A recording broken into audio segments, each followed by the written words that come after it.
Assalamualaikum warahmatullahi wabarakatuh. Perkenalkan, saya Silvi Yuliana. Saat ini, saya sedang menjalani pendidikan dokter spesialis radiologi angkatan genap tahun ajaran 2020-2021 di Universitas Erlangga. Pada kesempatan kali ini, saya akan membahas isu yang sedang hits, yaitu pasca vaksinasi COVID-19, masihkah perlu memakai masker? Paparan saya kali ini adalah dalam rangka memenuhi tugas mata kuliah filsafat ilmu. Tanpa terasa, sudah 1 tahun kita berjuang bersama melawan COVID-19. Saat ini, sudah tersedia vaksin sebagai salah satu upaya pencegahan infeksi virus ini. Kita tentunya masih ingat, pada hari Rabu tanggal 13 Januari 2021, berdasarkan pengumuman pertama kali di Indonesia, salah satu penerima vaksin cukup terkenal yaitu Dr. Reinhardt mengatakan. Namun, sehari setelah proses pemberian vaksinasi ini, besoknya kita dihebohkan oleh berita ini. Raffi Ahmad pesan tanpa mematuhi protokol kesehatan. Foto terlihat tidak memakai masker. Nah, pasti yang banyak bertanya-tanya. Memangnya kalau sudah divaksin masih harus pakai masker? Masih harus mematuhi protokol kesehatan? Lalu, untuk apa divaksin? Kita akan bahas. Berikut ini adalah suatu studi tentang efektivitas masker. Jadi, dalam penelitian ini, membandingkan pertumbuhan kasus COVID pada negara-negara yang mewajibkan penggunaan masker di tempat umum dan yang tidak. Dapat dilihat pada grafik bahwa negara yang mengambil kebijakan penggunaan masker mempunyai laju. Namun, tidak bisa dipungkiri, pemakaian masker dan protokol kesehatan lainnya menjadi beban bagi sebagian besar masyarakat.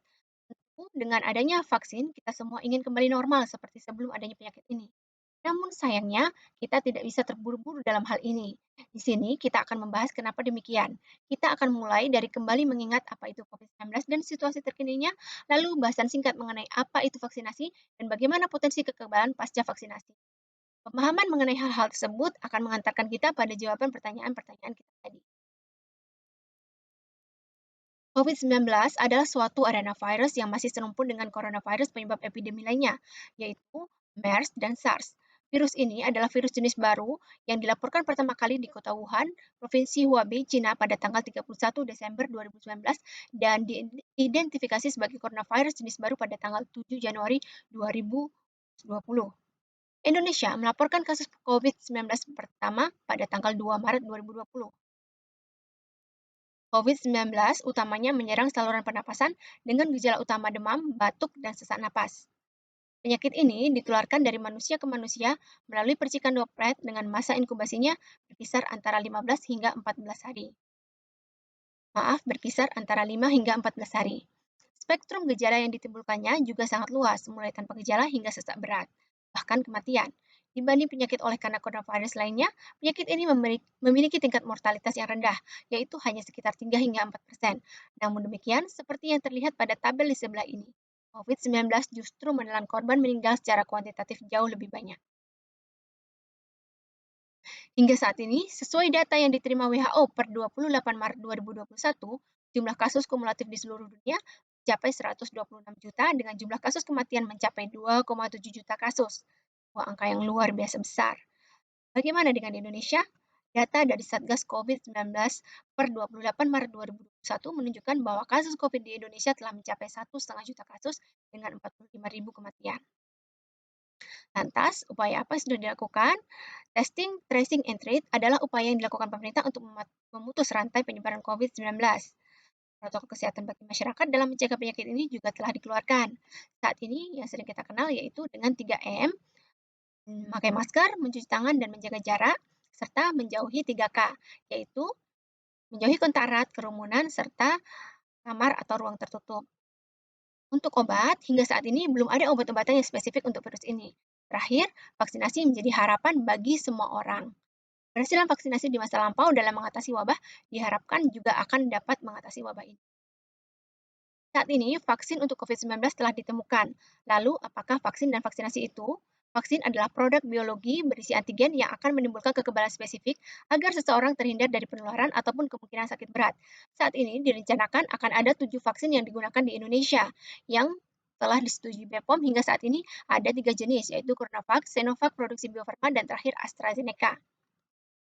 Lantas, apa vaksinasi itu? Vaksinasi adalah proses dalam tubuh di mana seseorang menjadi kebal atau terlindungi dari suatu penyakit setelah menerima vaksin.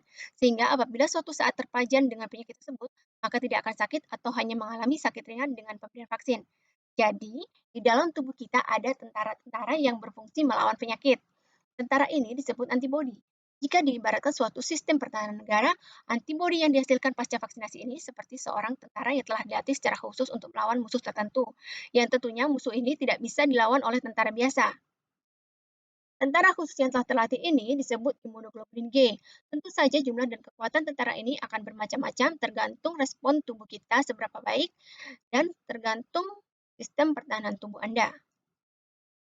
Lantas, untuk apa vaksin itu? Tujuan vaksinasi yaitu membentuk kekebalan terhadap suatu penyakit tertentu, baik kekebalan individu maupun kekebalan kelompok. Proses pembentukan tentara yang saya ceritakan sebelumnya adalah proses pembentukan kekebalan individu.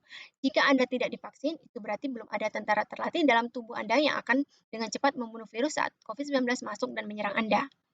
Selain membentuk kekebalan individu, vaksinasi juga memiliki tujuan untuk membentuk kekebalan komunitas. Apakah itu kekebalan komunitas bisa diibaratkan seperti saat kita memakai payung ketika hujan turun. Jika dalam suatu tempat yang berisi 10 orang, ada 7 orang yang memakai payung, maka 3 orang lainnya bisa ikut berlindung di bawah payung. Akan tetapi, bila hanya 3 orang yang memakai payung, maka tentu 7 orang lainnya tidak bisa ikut berlindung dari hujan. Demikian cara kerja vaksin dalam membentuk herd immunity atau kekebalan komunal. Dengan banyaknya orang yang divaksin, diharapkan beberapa orang yang memang tidak boleh divaksinasi karena kondisinya akan tetap bisa terlindungi. Dari 3 gambar di samping bisa kita lihat bahwa pada suatu komunitas yang sebagian besar tidak divaksin, penyakit menyebar ke hampir seluruh populasi seperti gambar yang paling atas. Lalu, gambar yang di tengah, ketika hanya sebagian kecil yang divaksin, maka hanya individu yang divaksin yang terlindungi. Namun saat sebagian besar sudah divaksin, beberapa orang yang tidak divaksin bisa turut terlindungi. Lantas, seperti apa potensi kekebalan setelah Anda menerima vaksinasi? Seperti yang sudah saya singgung sebelumnya, tujuan vaksinasi itu adalah membentuk kekebalan dengan melatih tentara yang ada di dalam tubuh kita. Lantas, berapa lama sih tentara khusus itu terbentuk? Tentu ini akan bervariasi sesuai kemampuan sistem pertahanan tubuh kita, dan kekuatan tentara itu juga akan bervariasi tergantung sistem yang ada dalam tubuh kita. Namun berikut ini adalah waktu rata-rata yang diperlukan. Grafik di samping menjelaskan respon imun yang muncul pasca vaksinasi. Garis biru adalah garis minimal yang diharapkan memberi efek proteksi. Saat vaksin pertama kali disuntikan, respon imun yang terbentuk masih rendah, belum mencapai kadar proteksi bahkan menurun, sehingga perlu dilakukan vaksinasi ulang.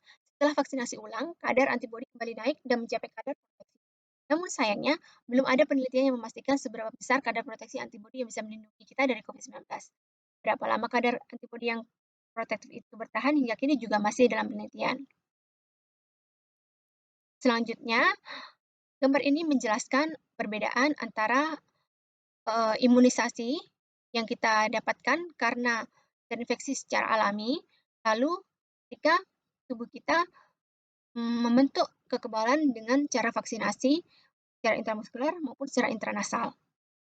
Gambar A menjelaskan pembentukan kekebalan pasca infeksi alami. Saat kita tertular COVID-19, tubuh akan membentuk antibodi di saluran nafas atas yang bernama IgA dan antibodi IgG di saluran nafas bawah dan di darah. Gambar B menjelaskan bahwa antibodi yang terbentuk pasca vaksinasi secara intramuskuler adalah antibodi IgG pada saluran pernapasan bawah atau paru-paru dan di darah. Gambar C menjelaskan bila vaksinasi diberikan secara intranasal, maka akan membentuk respon kekebalan yang mirip seperti infeksi alami, yaitu terbentuk IgA di saluran nafas atas dan IgG di saluran nafas bawah. Apa kelebihan bila pajanan virus melalui saluran nafas atas? Di sana akan terbentuk IgA yang akan lebih cepat merespon dan meringkus virus yang masuk ke saluran nafas atas. Namun demikian, IgA yang terbentuk tidak akan bertahan lama, biasanya memuncak dalam 28 hari dan selanjutnya menurun dan hilang. Ketika tidak ada IgA lagi, bila ada infeksi virus yang masuk, maka bisa terjadi infeksi. Nah, proses pembentukan IgA sendiri biasanya memerlukan waktu hingga 3 hari. Selama proses pembentukan IgA, virus tidak bisa masuk ke paru-paru karena sudah ada IgG yang bertahan lama. Sayangnya, vaksinasi intranasal belum tersedia hingga saat ini. Lantas, bila pada vaksinasi secara intramuskular dan hanya IgG yang terbentuk, bagaimana?